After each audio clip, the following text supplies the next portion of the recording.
Hi, I'm Dr. Mark Pitstick at soulproof.com, talking about scientific evidence of our infinite spiritual natures. We're talking about Peter Russell, protege of Stephen Hawking, Cambridge University, top physicist in our world. He says that science may soon be forced to accept that consciousness is primary, just as Eastern philosophies have long taught. The Christian mystic, Meister Eckhart, was attacked for his statements that he was part of and one with God. But now science is pointing to the inseparability of consciousness. Dr. Russell encourages meditative and centering practices for a first-hand experience of time's relative reality. So again, this is all in my book, Soul Proof. So why is this really real? Let's make it real. For example, one of the toughest challenges a person can endure on earth is when a child dies. And the question is always asked, why would that happen? Why this little child? Well, that's one reason it's important to recognize, as eminent scientists like Dr. Russell recognize, that time is only relatively real.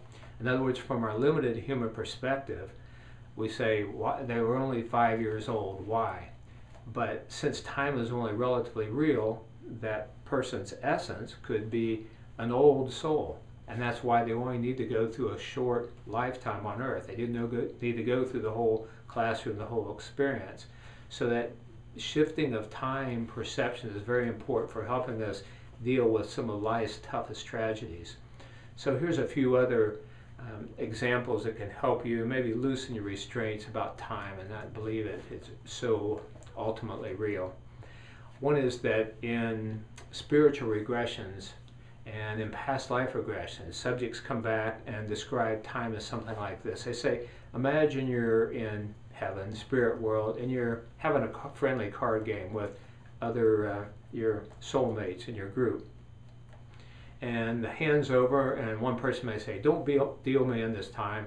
I'm going to go to Earth. I'm going to have a human incarnation. And they say, okay, good luck. We'll see you later. So then that person is born into Earth, grows up, teenager, middle age, old age, that long life, or so it seems to us. Then they pass on. They pass on and they go back to spirit world, and that card hand is just, that particular round is just ending. They say, oh, you're back already? He wants to deal you in the next hand? So again, the way time, earth time, and spirit time is different. There's a beautiful Hindu analogy that says, to understand time, consider this, or how long eternity is, rather. Imagine a granite mountain 6 miles high, 6 miles wide, 6 miles long, solid granite.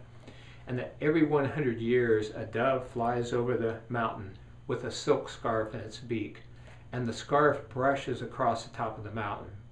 They say, consider how long that process would take to wear that granite mountain totally flat. Well, that's just the first day in the never-ending eternity. So hopefully that helps you relax into this life on earth, realizing it truly is never-ending, even though it does change and it seems tough at times. Next, I'd like to talk about some of the other evidence that we are spiritual beings from a scientific viewpoint. We'll do that on the next tape, next video. But for now, be sure to visit our website, soulproof.com. Sign up for the free newsletter.